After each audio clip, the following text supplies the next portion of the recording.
जय हिंद दोस्तों, वंदे मातरम। राहुल गांधी की सदस्यता संसद की जा चुकी है, लेकिन ऐसे में केजरीवाल जी का एक बयान निकल कर सामने आया जिसमें कि उन्होंने कहा है कि भाई देश का 12वीं बार पीएम जो है अहंकारी हो गया है। वहीं पर एक महकमा ये भी कह रहा है कि राहुल गांधी के साथ ऐसा होने से नीतीश कुमार काफ़ी खुश होंगे। वहीं प्रियंका गांधी ने भी अपना गुस्से का ठीकरा पीएम मोदी के ऊपर ही फोड़ा है। लेकिन ऐसा नहीं है कि गांधी परिवार में ये चीज़ पहली बार हुई है।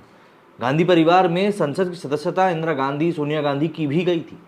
इन सभी मामलों में बात करेंगे हम इस वीडियो में, लेकिन सबसे पहले शुरुआत करते हैं कि आखिर राहुल गांधी के साथ हुआ क्या है। देखिए, मोदी सरनेम मामले में 2 साल की सजा के बाद संसद सदस्यता गंवा चुके राहुल गांधी अपने परिवार में ऐसे तीसरे सदस्य बन गए हैं जिसकी संसद की सदस्यता चली गई। राहुल से पहले उनकी दादी इंदिरा गांधी और मां सोनिया गांधी की भी सदस्यता जा चुकी है। गौरतलब है कि जनप्रतिनिधित्व कानून के तहत 2 साल से ज्यादा की सजा की स्थिति में संसद सदस्य न केवल सदस्यता से अयोग्य हो जाता है, बल्कि सजा पूरी होने के बाद 6 साल तक चुनाव भी नहीं लड़ पाता। 1971 के आम चुनाव में कांग्रेस बड़े बहुमत के साथ जीती थी। इंदिरा ने रायबरेली से चुनाव लड़ा था और पीएम बनी थी। हालांकि इसके 4 साल बाद इलाहाबाद हाईकोर्ट ने चुनाव में धांधली के केस में इंदिरा गांधी की संसद सदस्यता रद्द करने का फैसला लिया था। इसके ठीक बाद इंदिरा ने देश में आपातकाल लगा दिया था। मतलब आप समझ सकते हैं क्या कुछ हुआ। कुछ ऐसे ही 2006 में यूपीए शासनकाल के दौरान सोनिया गांधी के खिलाफ भी कुछ ऐसा ही मामला बना था। सोनिया भी रायबरेली से उस समय सांसद थी। इसके अलावा वो यूपीए सरकार की गठित राष्ट्रीय सलाहकार परिषद की चेयरमैन भी थी। इसे लाभ का पद बताया गया था। इसके कारण सोनिया गांधी को लोकसभा सदस्यता से इस्तीफा देना पड़ा था। बाद में सोनिया फिर से रायबरेली से चुनाव लड़कर संसद बनी थी। मोदी सरनेम मामले में अब राहुल गांधी की सदस्यता चली गई है। सूरत की कोर्ट ने राहुल गांधी को मानहानि मामले में 2 साल की सजा सुनाई थी। उल्लेखनीय है कि 2 साल या उससे ज़्यादा की सजा के बाद संसद और विधानसभा की सदस्यता चली जाती है। राहुल गांधी के साथ अब ये मुश्किल है कि वो 2 साल की सजा मिलने के बाद अगले 6 साल चुनाव भी नहीं लड़ पाएंगे, यानी कुल मिलाकर 8 साल वो संसद से दूर हो जाएंगे। हालांकि अगर ऊपरी अदालत राहुल गांधी को दोषी ठहराने वाले फैसले को ही निलंबित कर दे तो राहुल की सदस्यता बच सकती है। कांग्रेस महासचिव जयराम रमेश ने कहा कि भारत जोड़ो यात्रा से भाजपा घबरा चुकी है। वो जानते हैं कि भारत जोड़ो यात्रा ने न केवल कांग्रेस संगठन में नई उमंग जगाई है, बल्कि पूरे देश में एक नया उत्साह, भविष्य और एक नया रास्ता भी दिखाया है। भारत जोड़ो यात्रा की सफलता के कारण राहुल गांधी को कीमत चुकानी पड़ रही है। रमेश ने कहा कि ये राजनीतिक लड़ाई बरकरार रहेगी, हम पीछे नहीं हटेंगे। रही राहुल गांधी कोई धमकी से डरने वाले नहीं। प्रधानमंत्री नरेंद्र मोदी इस समय डरे हुए हैं, इसलिए वो बार बार राहुल गांधी और अन्य विपक्ष के नेताओं को डराते रहते हैं और धमकियां भी दे रहे हैं। वहीं राहुल गांधी की सदस्यता जाने के बाद दिल्ली के मुख्यमंत्री अरविंद केजरीवाल दिल्ली की विधानसभा में गरज उठे। केजरीवाल ने कहा कि तुम लोगों ने क्या हाल बना दिया है देश का, अभी राहुल गांधी की सदस्यता समाप्त कर दी। डरते हो यार तुम लोग, मतलब कितना डरते हो, बहुत डरपोक निकले। भारत के इतिहास में सबसे भ्रष्ट, सबसे कम पढ़ा लिखा प्रधानमंत्री अगर कोई हुआ है तो वो पीएम मोदी। हालांकि भगवंत मान जो कि पंजाब के सीएम हैं, उनके पढ़े लिखे होने के बारे में कुछ नहीं बोलते हैं। खैर, आगे केजरीवाल ने कहा कि उनसे सरकार चलती नहीं, अहंकार उनका 7वें आसमान पर है। सुबह से शाम तक किसको जेल भेजें, किसकी सदस्यता रद्द करें, बस सवेरे से शाम तक यही चलता रहता है।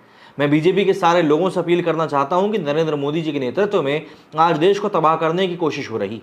जो देश को बचाना चाहते हैं वो बीजेपी छोड़ दें। सीएम केजरीवाल ने मनीष सिसोदिया पर बोलते हुए कहा कि मनीष सिसोदिया भगत सिंह का चेला है, वो जेल की सलाखों से नहीं डरता। अगर आप विधायकों में से कोई जेल जाने से डरता हो तो आज ही आम आदमी पार्टी छोड़ दो। आम आदमी पार्टी में आए हो तो सिर पर कफन बांध कर रहना पड़ेगा। अपने अपने घर में बोल देना ये सबको जेल में डालेंगे कि करके याद रखना। अपने अपने घर में बोल देना कि आपको कभी चैन से जीने नहीं देंगे, जिसको जेल भेजेंगे उसके घर का खर्च हम चलाएंगे, अच्छा वकील कराएंगे, आपको बाहर निकालेंगे। हो सकता है इसमें 7-8 महीने लगे। ये इतिहास में वो मौका है जब आपका नाम भी याद रखा जाएगा। हालांकि शैलेंद्र जैन अभी भी जेल में ही है। खैर, राहुल गांधी की सांसदी चली जाने के बाद नीतीश कुमार क्या खुश होंगे, ये भी एक बड़ा सवाल उठ रहा है, क्योंकि 2024 के लिए विपक्ष का चेहरा बनने की लगातार कोशिश कर रहे बिहार के मुख्यमंत्री नीतीश कुमार की मुंह मांगी मुराद इस समय पूरी हो चुकी। वहीं कांग्रेस की महासचिव प्रियंका गांधी ने राहुल गांधी पर की गई कार्रवाई के बाद पीएम मोदी पर जमकर अटैक किया। प्रियंका ने कहा कि नरेंद्र मोदी जी, आपके चमचों ने एक शहीद प्रधानमंत्री के बेटे को देशद्रोही मीर जाफर कहा। आपके एक मुख्यमंत्री ने सवाल उठाया कि राहुल गांधी का आखिर पिता कौन है। कश्मीरी पंडितों के रिवाज निभाते हुए एक बेटा पिता की मृत्यु के बाद पगड़ी पहनता है, अपने परिवार की परंपरा कायम रखता है। भरी संसद में आपने पूरे परिवार और कश्मीरी पंडित समाज का अपमान करते हुए पूछा कि वो नेहरू नाम क्यों नहीं रखते, लेकिन आपको किसी जज ने 2 साल की सजा नहीं दी, आपको संसद से डिस्क्वालीफाई नहीं किया गया। राहुल जी ने एक सच्चे देशभक्त की तरह अडानी की लूट पर सवाल उठाया, नीरव मोदी और मेहुल चौकसे पर सवाल उठाया।